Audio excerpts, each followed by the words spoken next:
Pandemic-weary tourists flooded into Durango in 2021, generating nearly $700,000 more in lodgers tax revenues than allowed by Tabor. And city residents may be asked to decide on what to do with the money during November's general election. You're watching the Local News Roundup, brought to you by Ute Casino Hotel and TBK Bank. I'm Hannah Robertson. When voters approved a 3.25% increase in the lodgers tax last spring, the ballot question set a limit on collections as required by the Taxpayers' Bill of Rights, better known as the Tabor Amendment. And with the pandemic still raging throughout the country, the limit was set at a conservative $900,000 for 2021. But a post-COVID rebound in tourism in summer 2021 generated nearly $1.6 million in revenues, about $700,000 more than the Tabor limit. A similar excess is expected by the end of 2022. According to Tabor, excess revenues are supposed to be returned to the taxpayers who paid the taxes, and the original tax rate must be reduced to limit future revenues.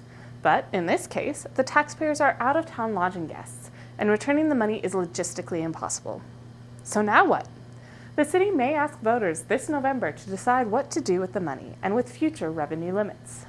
That's the big unknown right now, which is what the ballot language will say in November for how to deal with that overage. Because they could decide what to do with the 2021 money. They could decide what to do with the 2022 estimated overage too. They could decide to take the money and spend it according to the initial ballot language, which was, 55% for tourism, 20% for transportation, etc., or they could go in a different direction. Sluice said City Council will come up with some proposals and will hold public hearings in August to obtain community feedback. It has until September 9th to decide. That's the deadline for finalizing the ballot question. To follow lodgers tax developments, visit durangogov.org. Will the Camino del Rio underpass at 12th Street be delayed again?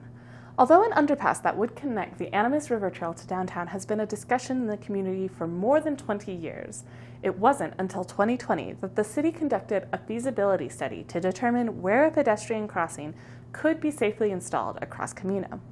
The feasibility study determined that the underpass at 12th Street would be the best option, and the city set aside funds to begin design and engineering work with a bid to be awarded sometime in 2023. That may change. In its annual rankings of capital improvement projects, the Multimodal Advisory Committee has listed the crossing as a number 2 priority, but has set construction for 2027, 3 years later than the original start deadline. The Business Improvement District has advocated that the project be started sooner than the revised date. The Multimodal and Parks and Recreation Advisory Boards are expected to come up with their final priorities list by the end of July. The City Council ultimately will decide what those priorities are as part of its budgeting process. In the meantime, you can weigh in on what the city's budgeting priorities should be by taking an online survey at durangogov.org or attend a town hall meeting from 5:30 to 6:30 p.m. on Wednesday, July 27th at Durango City Council Chambers. Put on your dancing boots. Asleep at the Wheel, a 10-time Grammy-winning Western swing band, will be the featured performers at the annual La Plata County Fair on Friday, August 12th. Midnight Backhand, a Bayfield country rock band, will open at 7:15 p.m. with Asleep at the Wheel taking the stage at 8 p.m. Reserved seating in the grandstands is $48.